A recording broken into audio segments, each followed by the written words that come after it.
अपने पुराने श्राप से बचने के लिए जमीन के 10 फीट नीचे सालों से दफन एक कब्र को निकाला जाता है, पर उनसे एक गलती हो गई। एक ह्यूमन हेडेड स्नेक की डेथ सब कुछ बदल देती है। रिचुअल्स के दौरान उन्हें पता चलता है कि ये कोई नॉर्मल श्राप नहीं, वो एक हिस्टोरिकल सैमुराई की स्पिरिट से लड़ रहे हैं। दोस्तों, ये मूवी सिर्फ हॉरर मूवी नहीं है, ये एक बरीड हिस्ट्री और पॉलिटिकल ट्रॉमा की कहानी है। इस कोरियन हॉरर मूवी का नाम है एक्जुमा और इसके IMDb के रेटिंग 7 है। तो चलो मैं फटाफट से इस मूवी को एक्सप्लेन कर देता हूँ।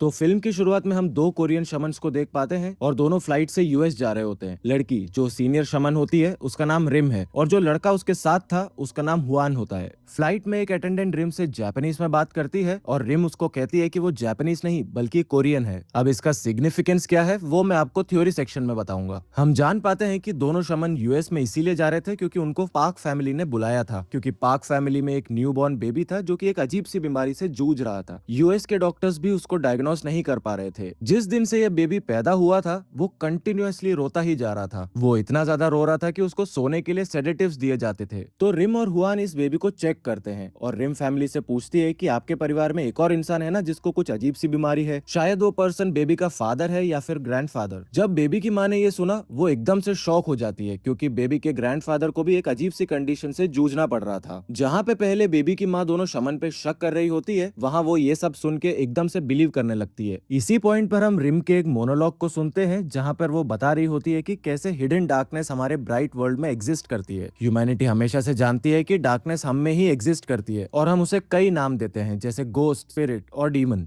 कभी कभी ये डार्कनेस हमारे वर्ल्ड में एंटर करने की कोशिश करती है और तब लोग शमन से कांटेक्ट करते हैं। रिम यहाँ यिन और यांग को साइंस और सुपरस्टिशन को कंपेयर भी करते हुए देखते हैं और वो अपने आप को इनके बीच में बताती है, मतलब कि वो एक तरह की मीडियम है। इसके बाद रिम और हुआन मिस्टर पार्क से मिलते हैं और पार्क बताते हैं कि उनका बड़ा भाई मेंटल हॉस्पिटल में सुइसाइड कर चुका है। ऐसी अजीब घटनाएं उनके परिवार में जनरेशन से चलती आ रही है और अब तो मिस्टर पार्क को आंखें बंद करते ही चीखें सुनाई देती है। बेसिकली उनको ये लगने लगता है कि ये कर्स उनके न्यूबॉर्न बेबी पर भी आ गया है और इसको रिमूव करने के लिए उन्हें रिम और हुआन की मदद चाहिए। तो रिम सब कुछ सुनती है और फिर बताती है कि ये ग्रेव कॉलिंग का केस है, मतलब मिस्टर पार्क के ग्रैंडफादर की स्पिरिट उनके ब्लड लाइन को हॉन्ट कर रही है। तो ऐसे में उन्हें ग्रैंडफादर की ग्रेव को निकालकर या तो रीबरी करना होगा या फिर क्रिमेट करना पड़ेगा ताकि उनके स्पिरिट को पीस मिल सके, तभी जाके उनके परिवार से सारी प्रॉब्लम्स खत्म होंगी। अब मैं आपको पार्क फैमिली के बारे में कुछ डिटेल्स बता देता हूँ। Park family actually south Korea से ओरिजिनेट करते हैं और ये लोग बिल्कुल अब US में आके सेटल हो गए हैं। उनका US में अच्छा खासा बिजनेस चल रहा है, फिर भी उनके पास साउथ कोरिया में काफी लैंड और प्रॉपर्टी है। अगर मैं एकदम शॉर्ट में बताऊं तो ये लोग बहुत तगड़े वेल्दी लोग हैं और वो इन शमन्स को बहुत अच्छा पैसा दे रहे थे ताकि वो इस प्रॉब्लम को एकदम खत्म कर दे। अब सीन एक सैंग दियोग नाम के आदमी पर फोकस करती है जो कि एक जियोमैंसर होता है। अब मैं आपको बता देता हूँ कि कोरियन सोसाइटी में एक कल्चर है जहाँ लोग बिलीव करते हैं कि उन्हें कोई भी काम करने के लिए एक परफेक्ट लोकेशन की जरूरत होती है और यहीं पे जियोमैंसर लोकेशन डिसाइड करता है, मतलब वो डिसाइड करते हैं कि लोकेशन अच्छा है या बुरा। इसका सिग्निफिकेंस सबसे ज्यादा एक डेड पर्सन को बरी करने के लिए होता है, क्योंकि एक मरे हुए आदमी को हमेशा अच्छी लोकेशन पर ही बरी करना चाहिए ताकि उन्हें प्रॉपर पीस मिल सके। अब चाइना और कोरिया में इसको फेंग शुई कहते हैं और उस हिसाब से सैंग दियोग एक फेंग शुई मास्टर है। सैंग दियोग के साथ हम एक योंग सियोल नाम के एक पर्सन को भी देखते हैं जो कि एक मोटिशियन होता है, मतलब उसके पास ग्रेव को डिग करना, मूव करना और फ्यूनरल्स अरेंज करना, इन सब चीजों का लाइसेंस है। अभी ये दोनों लोग एक रिच फैमिली के साथ है जहाँ इस फैमिली के ग्रैंड मदर के ग्रेव को दोबारा खोला जा रहा है। क्यों? क्योंकि सपोजिटली उनकी स्पिरिट को कंप्लीटली पीस मिला नहीं है और वो इस फैमिली के सबके ड्रीम्स में बार बार आ रही थी। अब ये बात सरप्राइजिंग थी क्योंकि इस रिच फैमिली को ये लोकेशन खुद सैंग दियोग ने ही बताया था एंड ये लोकेशन परफेक्ट इसीलिए थी क्योंकि यहाँ पे नेचर के 5 एलिमेंट्स का संगम था। तो आइडियली यहाँ पे कोई प्रॉब्लम होनी नहीं चाहिए थी। ग्रेव खोल के सैंग दियोग नोटिस करते हैं कि ग्रैंड मदर के डेंचर्स, उनके नकली दांत ग्रेव में नहीं थे। पूछताछ करने पे पता चला कि फैमिली के यंगेस्ट चाइल्ड ने अपनी ग्रैंड मदर के दांत को अपने पास ही रख लिया था एक मोमेंटो के तौर पर, उन्हें याद रखने के लिए, और इसी वजह से ग्रैंड मदर की स्पिरिट को पीस नहीं मिल पाई थी। कोरिया में बिलीफ है कि जब एक इंसान मर जाता है तो उनके सारे बिलोंगिंग्स को या तो जला दिया जाता है या उनके साथ ही बरी कर दिया जाए। तो हाँ, इन दांतों की वजह से ही ग्रैंड मदर की स्पिरिट को पीस नहीं मिल पाई और जैसे ही इन दांतों को वापस रख दिया गया सब कुछ ठीक हो गया। मैंने ये सीन इसीलिए आपको इतने अच्छे से समझाया है ताकि आप लोग सैंग दियोग के काम को प्रॉपरली समझ पाए, क्योंकि इसका फिल्म में बाद में बहुत ज्यादा इंपॉर्टेंस है। सैंग दियोग यहाँ नेचर के साइकिल को डिस्क्राइब करते हैं कि कैसे जैसे हम इंसान मिट्टी से ही पैदा हुए हैं, मिट्टी का ही उपजाया हुआ खाते हैं, मिट्टी पर ही चलते हैं और आखिरी में मिट्टी में ही मिल जाते हैं। अगले वाले सीन में हम लोग समझ पाते हैं कि जैसे जैसे लोग मॉडर्न हो रहे हैं वैसे ही फेंग शुई और ऐसे बिलीफ से उनका विश्वास कम हो रहा है। इतना ज्यादा कम हो गया है कि अब सिर्फ 1% लोग ही इन बातों पर बिलीव करते हैं और यूजुअली वो 1% लोग रिचेस्ट फैमिली और कल्चरल लोग होते हैं। आगे हम देखते हैं कि हुआन भी वापस कोरिया आ गया है और वो सीधा सांगदियोंग और योंग सियोल से मिलता है। क्यों? क्योंकि उन्हें मिस्टर पार्क के ग्रैंडफादर के ग्रेव को निकालना था और पता लगाना था कि कैसे प्लेस में बरीड था। ये काम बेस्ट तरीके से सिर्फ सांगदियोंग ही कर सकते थे क्योंकि वो एक जियोमैंसर थे और जहां सांगदियोंग गए वहां पे योंग सियोल भी जाते थे। हम जानते हैं कि मिस्टर पार्क उन्हें इस काम के लिए काफी अच्छे पैसे देने वाले थे और इसीलिए सांगदियोंग और योंग सियोल मान जाते हैं। असल में सांगदियोंग को अपनी बेटी की शादी करवानी थी जो जर्मनी में एरोस्पेस इंजीनियरिंग कर रही थी और ऐसे में उन्हें पैसों की सख्त जरूरत थी। तो सांगदियोंग मिस्टर पार्क से मिलते हैं और उनके कॉन्वर्सेशन से हम दो बातें समझ पाते हैं। पहली बात ये कि मिस्टर पार्क अपनी फैमिली हिस्ट्री बताने के लिए काफी ज्यादा रिलक्टेंट थे और दूसरी बात ये कि वो इस पूरे प्रोसीजर को जल्दी से जल्दी और कॉन्फिडेंशियल वे में कंप्लीट करना चाहते थे। असल में मिस्टर पार्क डायरेक्टली कह देते हैं कि मेरे ग्रैंडफादर के कॉफिन को सीधा क्रीमेट ही कर दो, मतलब बिना खोले ही जला दो। यहाँ पे दो पॉसिबल ऑप्शंस थे, रीबरियल भी हो सकती थी लेकिन नहीं, मिस्टर पार्क ने कहा सीधा ही जला डालो। सब लोग बरियल साइट की तरफ जाने लगते हैं और रास्ते में उन्हें बोगस टेम्पल का साइन दिखाई देता है। ये बरियल साइट एक माउंटेन टॉप पर था और ये एक ऐसी जगह थी जहाँ से नॉर्थ कोरिया का बॉर्डर भी दिखाई देता था। ऊपर जाते वक्त रिम ने कुछ फॉक्सेस को भी नोटिस किया था और जब वो ऊपर पहुंच जाते हैं तब उन्होंने देखा कि एक सिंपल टूम्बस्टोन बना था और उसके ऊपर कोई नाम नहीं लिखा था। सांगदियोंग इस प्लेस को एग्जामिन करते हैं और फिर मिस्टर पार्क से फौरन पूछते हैं आखिर किसने इस प्लेस को आपके ग्रैंडफादर के बरियल के लिए चूज किया। मिस्टर पार्क कहता है कि उस टाइम के एक बहुत फेमस मॉन्क जीसू थे और उन्होंने ये प्लेस को चूज किया था। मिस्टर पार्क के ग्रैंडफादर ने इस कंट्री की काफी हेल्प की थी इसीलिए ये स्पेशल प्लेस दिया गया था। अब जीसू का नाम एक जापानीज वर्ड कित्सुने से काफी सिमिलर साउंड करता है जिसकी मीनिंग एक तरह की फॉक्स डीटी होती है। अब इन सब का क्या कनेक्शन है वो मैं थ्योरी सेक्शन में प्रॉपरली बताऊंगा। सांगदियोंग आगे पूछते हैं कि आपकी फैमिली तो इतनी अमीर है तो ये टूम्बस्टोन इतना सिंपल क्यों। इस पर मिस्टर पार्क जवाब देते हैं कि उस टाइम ग्रेव रॉबरीज बहुत ज्यादा होती थी, मतलब अगर किसी अमीर आदमी की ग्रेव हो तो उसके अंदर से कुछ एक्सपेंसिव आइटम्स तो मिल ही सकते हैं, राइट। तो थीव्स लोग खोद कर सामान चुरा लेते थे, इसीलिए इस टूम को बहुत सिंपल रखा गया था ताकि किसी को शक ना हो कि यहाँ कोई बड़े आदमी की ग्रेव है। सब कुछ सुनने के बाद और इस जगह को थोड़ी सी चेक करने के बाद सांगदियोंग क्लियरली कह देते हैं कि वो ये काम नहीं कर सकते और ये सुन के सब लोग शॉक हो जाते हैं, स्पेशली रिम, हुआन और योंग सियोल, क्योंकि उन्हें इस काम के लिए बहुत पैसे मिलने वाले थे। सांगदियोंग का रीजनिंग ये था कि अपने 40 साल के करियर में उन्होंने इससे ज्यादा कर्स लैंड आज तक नहीं देखा, मतलब ये प्लेस बहुत ज्यादा शापित थी और अगर ये लोग इस काम को लेते हैं तो सबकी जान जा सकती है। सांगदियोंग ये भी पॉइंट आउट करते हैं कि इस प्लेस पर फॉक्सेस भी घूम रहे हैं एंड यूजुअली फॉक्सेस ग्रेव से दूर रहते हैं, मतलब कि वो ग्रेव के पास नहीं जाते, तो फॉक्सेस का यहाँ होना भी सेंस नहीं बनता। अब नेक्स्ट सीन में हम लोग देखते हैं कि मिस्टर पार्क उन्हें इमोशनली मैनिपुलेट और कन्विंस करने का ट्राई करता है। सांगदियोंग रिपीटेडली मिस्टर पार्क से पूछते हैं कि आप हमसे कुछ छुपा तो नहीं रहे और मिस्टर पार्क बार बार कहते हैं कि वो कुछ नहीं छुपा रहे, लेकिन उनकी बॉडी लैंग्वेज से हमें क्लियर पता चल रहा है कि वो कुछ बहुत बड़ा छुपा रहे हैं। इनकी बातों को रिम बीच में काटती है और कहती है कि हम रिचुअल्स परफॉर्म करके ग्रेव को निकाल सकते हैं और इन रिचुअल्स से किसी को हार्म नहीं होगा। सांगदियोंग अभी भी कन्विंस तो नहीं थे लेकिन बाकी सब रेडी थे, इसीलिए सांगदियोंग भी मान जाते हैं। तो अगले दिन माउंटेन टॉप पर डिगिंग शुरू होती है और रिचुअल्स भी पैरेलल में चल रही होती है। इस रिचुअल में 5 पिग्स को 5 वर्कर्स से एसोसिएट किया गया है जो डिगिंग कर रहे थे। ये इसीलिए किया गया था ताकि अगर कोई हार्म आए तो इन पिग्स को आए, ना कि वर्कर्स को। रिम यहाँ पे बहुत ज्यादा एनर्जी के साथ डांस कर रही थी, पिग्स को कट कर रही थी, उनका ब्लड पी रही थी और ये सब कुछ रिचुअल का पार्ट था। ड्रम्स बज रहे थे और एटमॉस्फेयर काफी ज्यादा स्ट्रेंज हो गया था। फिर फाइनली डिगिंग करते हुए उन्हें एक कॉफिन मिलता है और सरप्राइजिंगली वो बहुत ज्यादा गजब कॉफिन था। ऐसा लग रहा था जो सिर्फ रॉयल फैमिलीज यूज करती है वैसा कॉफिन है ये। कॉफिन निकालकर उसको कार में रख दिया जाता है ताकि इसको जल्दी से जल्दी क्रीमेट किया जा सके। अब जो वर्कर्स डिगिंग कर रहे थे उनमें से एक वर्कर अभी भी ग्रेव की डिगिंग कर रहा था ताकि उसमें कुछ वैल्यूएबल मिल जाए। उस वर्कर को एक छोटा सा ह्यूमन हेड वाला स्नेक दिखाई देता है जिसको वो मार डालता है। जैसे ही ये होता है वेदर बिल्कुल बदल जाता है और बारिश शुरू हो जाती है और ये क्लियरली इंडिकेट करता है कि स्नेक को मारने से कुछ ना कुछ बहुत बुरा हुआ है। कोरिया में बिलीफ है कि रेनी डेज में क्रिमेशन नहीं करना चाहिए, इसीलिए कॉफिन को हॉस्पिटल वार्ड में आज के लिए स्टोर किया जाता है। सब कुछ होने के बाद सांगदियोंग वापस उस पाथ पर जाता है क्योंकि उसे बोगस टेम्पल दिखा था। उसे वहाँ जाना था और वहाँ के लोगों से बात करनी थी। तो सांगदियोंग वहाँ जाता है और एक पुराने आदमी से बातचीत करता है और वो बताता है कि ये जगह 100 साल से भी ज्यादा पुरानी है। यहाँ एक हेड मॉन्क फेंग शुई में एक्सपर्ट था और उसका नाम वांग बांग था। असल में इस जगह पर जीसू नाम का कोई मॉन्क कभी रहा ही नहीं। वो आदमी बताता है कि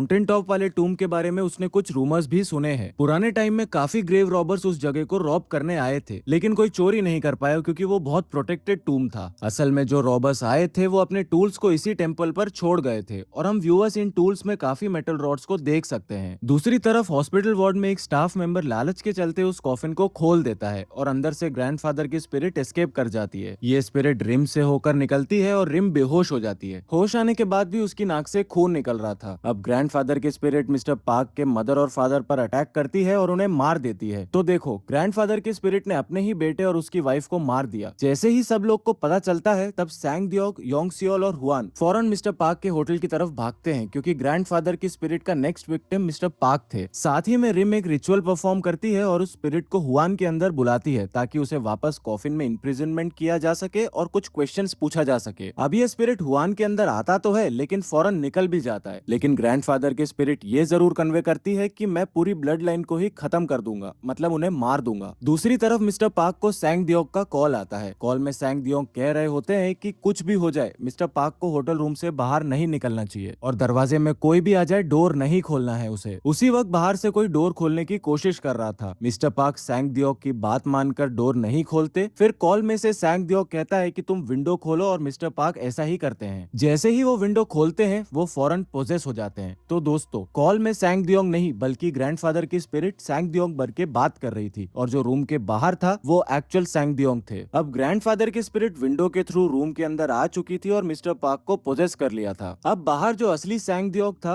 वो स्टाफ से की लेकर रूम खोल देता है। रूम के अंदर मिस्टर पार्क की कंडीशन बहुत ज्यादा बुरी थी। वो क्लियरली पोजेस दिख रहे थे और उनकी बॉडी लैंग्वेज और वॉइस जापानीज कमांडर जैसी थी। एक पॉइंट पर मिस्टर पार्क बहुत ज्यादा उल्टी करते हैं, फिर वो पानी पीते हैं और बार बार सेम बात रिपीट करते हैं, the fox cuts off tiger's waist, the fox cuts off the tiger's spine. फिर उसके बाद मिस्टर पार्क अपनी गर्दन लगभग 180 डिग्रीज तक घुमा देते हैं और उससे उनकी गर्दन टूट जाती है। इस वजह से उनको हॉस्पिटल में एडमिट किया जाता है। इस इंसिडेंट के बाद ग्रैंडफादर की स्पिरिट यूएस पहुंच जाती है और अब वो पार्क फैमिली के सबसे छोटे चाइल्ड को मारना चाहती है क्योंकि वही ब्लड लाइन का आखिरी इंसान था। लेकिन इससे पहले सैंग दियोग पार्क फैमिली को कांटेक्ट करता है जो यूएस में थे और उनसे इंस्टेंट क्रीमेशन की परमिशन लेता है, मतलब कॉफिन को जलाने की परमिशन। जैसे ही परमिशन मिल जाती है ग्रैंडफादर के कॉफिन को जला दिया जाता है, जिसकी वजह से ग्रैंडफादर की स्पिरिट को फ्रीडम मिल जाती है और पार्क फैमिली का बच्चा बच जाता है। लेकिन एक बुरी खबर ये थी कि मिस्टर पार्क की गर्दन टूटने की वजह से मौत हो जाती है और इससे भी ज्यादा गड़बड़ बात तो यह है कि क्रीमेशन एक रेनी डे पर हुआ था, तो शायद ग्रैंडफादर को आफ्टर लाइफ में अच्छी प्लेस नहीं मिलेगी। इन सब के बाद सब कुछ नॉर्मल था, स्पेशली मिस्टर पार्क का बच्चा जो कि बिल्कुल ठीक हो गया था। अब इस पॉइंट पर आपको लग सकता है कि फिल्म खत्म हो गई है, लेकिन सच बात तो यह है कि फिल्म का सेकंड हाफ अभी भी बाकी है और ये सेकंड हाफ में काफी ज्यादा ट्विस्ट आने वाले हैं। असल में जो भी थ्योरीज हैं वो अब आने वाली है, मतलब कि स्टोरी की बिल्कुल शुरुआत तो अब होने वाली है और जब आप ये रियल स्टोरी सुनोगे तो आपके माइंड में बहुत सारे डाउट्स आने वाले हैं जो कि मैं थ्योरी सेक्शन में क्लियर कर दूंगा। तो हाँ, यहाँ से बहुत केयरफुली सुनो। खैर, स्टोरी यहाँ से कुछ मंथ्स आगे बढ़ती है और हम जान पाते हैं कि जो वर्कर ने स्नेक को मार दिया था अब उसकी कंडीशन ठीक नहीं है। सैंग दियोग उस वर्कर से मिलने जाते हैं और वर्कर कहता है कि उसे स्ट्रेंज नाइटमेयर्स आते हैं और ये सब उस स्नेक को मारने के बाद शुरू हुआ। उसके बाद सैंग दियोग वापस उस बरियल साइट पर जाते हैं और वहां पहुंचते ही फौरन उन्हें फॉक्सेस दिखाई देते हैं और सैंग दियोग को उस स्नेक का सर भी मिलता है जो बिल्कुल छोटे ह्यूमन जैसा दिखाई दे रहा था। इस क्रीचर को यूजुअली ओना कहते हैं और हम इसका डिटेल बाद में समझेंगे। फिलहाल इंपॉर्टेंट ये है कि जब सैंग दियोग इस जगह को थोड़ा सा और डिग करता है तो उसे एक और कॉफिन मिलता है। जी हाँ दोस्तों, ये एक डबल बरियल साइट था। सैंग दियोग फौरन योंगसियोल, रिम और हुआन को कॉल करता है। वो लोग इस बरियल ग्राउंड से एक कॉफिन निकालते हैं जो कि नॉर्मल कॉफिन से बहुत बड़ा था और ये वर्टिकली बरीड था, मतलब मिस्टर पार्क के ग्रैंडफादर का कॉफिन हॉरिजॉन्टली रखा हुआ था एंड इसके नीचे ये बड़ा कॉफिन एग्जैक्टली वर्टिकल रखा हुआ था। इस कॉफिन को रोप से भी अच्छे से बांध के रखा गया था जो कि क्लियरली इंडिकेट करता है कि ये कोई नॉर्मल कॉफिन नहीं था। असल में ये एक इंसान का कॉफिन तक नहीं दिख रहा था। इस कॉफिन को निकालने से वहाँ के फॉक्सेस बहुत ज्यादा अजीब बिहेव करने लगते हैं। अब ये चार लोग इस बड़े कॉफिन को लेकर टेंपल के पास जाते हैं और एक दिन वहीं रुकने का डिसाइड करते हैं। उनका प्लान था कि अगले दिन ये कॉफिन को इमीडिएटली क्रीमेट कर देंगे। आज के लिए कॉफिन को टेंपल के एक रूम में लॉक कर देते हैं और उसके आसपास राइस और रिचुअल्स के मार्क्स बनाते हैं ताकि उसे कन्फाइन रखा जा सके। सैंग दियोग अब मिस्टर पार्क की मदर से बात करते हैं जो कि ग्रैंडफादर की डॉटर थी और उनसे पूछते हैं कि आपके फादर का ऐसा कौन सा राज है जो आप सब मिलकर हमसे छुपा रहे हो। अब वो औरत भी जो ग्रैंडफादर की डॉटर थी सेम बात रिपीट करती है कि उसे कुछ नहीं पता। यहाँ पे सैंग दियोग रिवील करते हैं कि उसने कुछ बैकग्राउंड रिसर्च किया है। वो बताते हैं कि आपके फादर ने इस देश को